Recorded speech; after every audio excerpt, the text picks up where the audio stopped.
मित्रों good morning.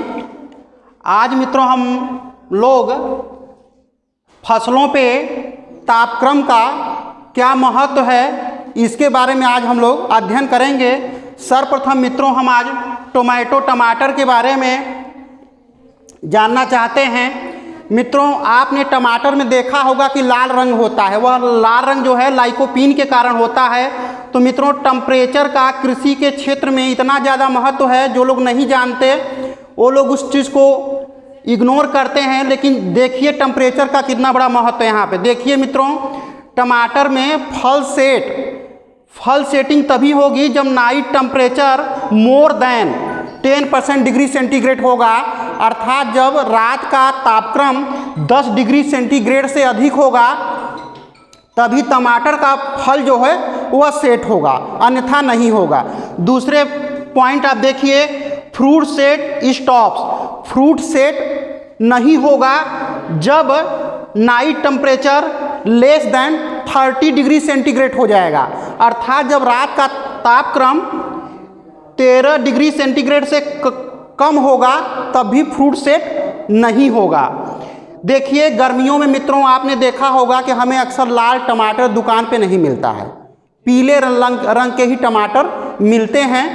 तो मित्रों पीला रंग क्यों होता है और लाल रंग क्यों होता है? देखिए पीला रंग कैरोटीन के कारण होता है और लाल रंग लाइकोपीन के कारण होता है।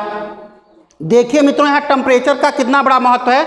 लाइकोपीन फॉर्मेशन तभी होगा जब मेरा टेम्परेचर 15 से 25 डिग्री सेंटीग्रेड होगा। आप ध्यान रखिएगा एग्जामिनेशन में यही पूछा जाता है कि किस टेम्परेचर पे वह टेम्परेचर कौन सा है जिस पे लाइकोपीन फॉर्मेशन होता है।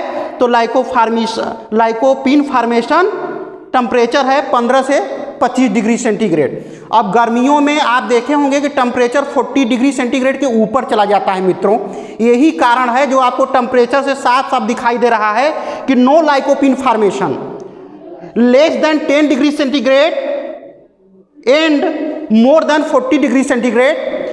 10 डिग्री सेंटीग्रेड 10 डिग्री सेंटीग्रेड से कम टेम्परेचर होगा तब भी मित्रों लाइकोपीन नहीं बनेगा।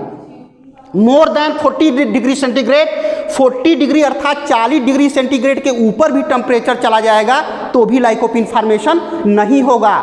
जो ही लाइकोपीन फॉर्मेशन की स्थिति आएगी वहाँ पे लाइकोपीन सप्रेस हो जाएगा, अर्थात हट जाएगा। यह टेम्परेचर का देन है। इसीलिए गर्मियों में हमें टमाटर लाल रंग का उपलब्ध दुकानों पे नहीं होता, पीले रंग का ही उपलब्ध होता है। उसका मेजर कारण है टेम्परेचर। ठीक, येलो टेम्परेचर 10 डिग्री सेंटीग्रेड, जैसे मैंने कहा कि no lycopene formation less than 10 degree centigrade और more than 40 degree centigrade. Next crop हम आते हैं मित्रों पोटैटो अर्थात आलू के केस में मित्रों आप देखिए जो हम आलू कहते हैं वो ट्यूबर है। ठीक, ट्यूबर ये भी पूछा जाता है कई बार पीसीओ में, टीजीटी पीजीटी में हमने देखा है। ये पूछा जाता है किस तापक्रम पे आलू बनना प्रारंभ होता है। तो वह मित्रों 18 से 20 डिग्री सेंटीग्रेड है। इससे कम टेम्परेचर होगा तो भी आलू नहीं बनेगा, इससे अधिक होगा तो भी आलू नहीं बनेगा। तो आप देख लीजिए कि कृषि के क्षेत्र में टेम्परेचर का कितना बड़ा योगदान है। आप चाहे जो कर लो, यदि यह टेम्परेचर सुटेबल नहीं पाएगा क्रॉप, तो क्रॉप ग्रोथ तो करेगा, आपको हरा भरा दिखाई देगा, लेकिन जो हमें प्रोडक्ट मिलना चाहिए वह प्रोडक्ट नहीं मिलेगा।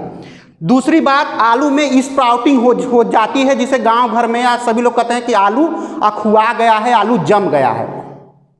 वह मित्र टेम्परेचर है 20 टू 24 डिग्री सेंटीग्रेड। 20 से 24 डिग्री सेंटीग्रेड पे आलू स्प्राउटिंग हो जाती है। यह स्प्राउटिंग को चेक करने के लिए, रोकने के लिए एक दवा आती है MH, मैलिक हाइड्राजाइड करके आता है, उसका हम स्प्रे करते हैं। और ट्यूबराइजेशन स्टॉप। यदि मित्रों एक बात और ध्यान दीजिएगा कि यदि एबव टेम्परेचर 30 डिग्री से ज़्यादा भी टेम्परेचर होगा तो भी आलू नहीं बनेगा। आइडियल टेम्परेचर केवल चाहिए 80 टू 20 डिग्री सेंटीग्रेड। तो अब मित्रों आपको इससे देख लीजिए कि कितना बड़ा योगदान है टेम्परेचर का कृषि के क्षेत्र में। नेक्स्ट आते हैं मित्रों हम ओनियन, प्याज। ओनियन मित्रों इसको हम बल्ब क्रॉप में लेते हैं। बल्ब क्रॉप में 2 क्रॉप आते हैं, ओनियन एंड गार्लिक।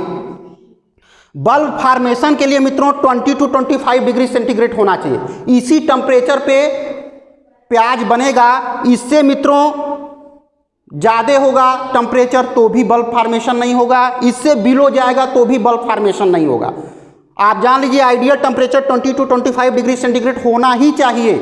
और देखिए बोल्टिंग, प्याज में एक टर्म आता है बोल्टिंग, मित्रों इसको हम डिटेल में बताएंगे, आप यहाँ केवल टेम्परेचर से ही समझ लीजिए। ओनियन में bolting less than 50 degree centigrade या लेस देन 10 डिग्री सेंटीग्रेड, अर्थात 15 डिग्री सेंटीग्रेड से कम टेम्परेचर हो, या अकॉर्डिंग टू ऑप्शन आपके क्वेश्चन में क्या दिया है, यदि 10 दिया तो 10 डिग्री सेंटीग्रेड मारिएगा, नहीं 10 का ऑप्शन है, 50 है तो 50 लेस देन होना चाहिए, मोर देन नहीं या ग्रेटर देन नहीं। नेक्स्ट पॉइंट मित्रों आता है कैरेट अर्थात गाजर। मित्रों गाजर का क्या खाते हैं हम, जड़ ही तो खाते हैं। रूट क्रॉप में 4 क्रॉपें आती हैं, कैरेट है, गार्लिक है, बीट रूट है। तो मित्रों देखिए अब गाजर का जड़ के विकास के लिए, ऐसा नहीं लोग कहते हैं कि यार देखिए मेरा गाजर पतला रह गया, उचित विकास नहीं हुआ, तो वहाँ पे भी मित्रों टेम्परेचर ही काम कर रहा है।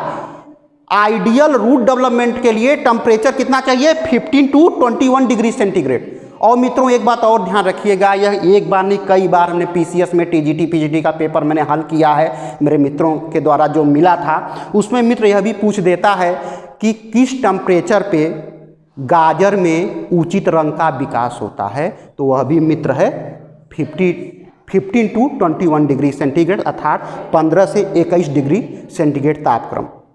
एक बार मित्र पीसीएस में पूछा था कि किस तापक्रम पे आपके शरीर के सभी हार्मोन सक्रिय होते हैं। क्वेश्चन को घुमा दिया गया था, कुछ किया नहीं गया था। भाई 98.4 डिग्री फ़ारेनहाइट बॉडी का टेम्परेचर होता है, उसे हम सेंटीग्रेड में ले आएंगे तो 37 डिग्री सेंटीग्रेड पे, तो सिंपल सी बात है कि 37 डिग्री सेंटीग्रेड पे ही तो सभी हार्मोन सीक्रेट होंगे, भाई इससे कम कहाँ होगा। आइडियल टेम्परेचर मित्र यही है, तो यही पे आपको क्वेश्चन घुमा दिया जाता है। रूट डेवलपमेंट की जगह न पूछ देगा कि good colour development in carat, तो वह टेम्परेचर है 15 to 21 डिग्री सेंटीग्रेड। तो मित्रों इसको आप ध्यान से पढ़िएगा। नेक्स्ट क्रॉप है कालीफ्लावर, जिसको फूल गोभी कहते हैं। इसमें भी मित्र एक टेम्परेचर से ही आधारित है बोल्टिंग, जैसे यहाँ पे ओनियन में आपने देखा था बोल्टिंग, उसी प्रकार कालीफ्लावर में एक बोल्टिंग है। यह भी बोल्टिंग तभी होगा जब -1 to -2 डिग्री सेंटीग्रेड पे टेम्परेचर आज आता है, तो वहाँ भी बोल्टिंग हो जाती है। तो मित्रों इसको आप ध्यान से पढ़िएगा, समझिएगा और पुस्तकों का भी अध्ययन करते रहिएगा। कहीं आपको यदि लगता है तो हमें आप कमेंट में सुझाव भी दे सकते हैं। और इस चैनल को लाइक एवं सब्सक्राइब जरूर करिएगा, जिससे और मित्रों तक यह पहुंच सके। धन्यवाद।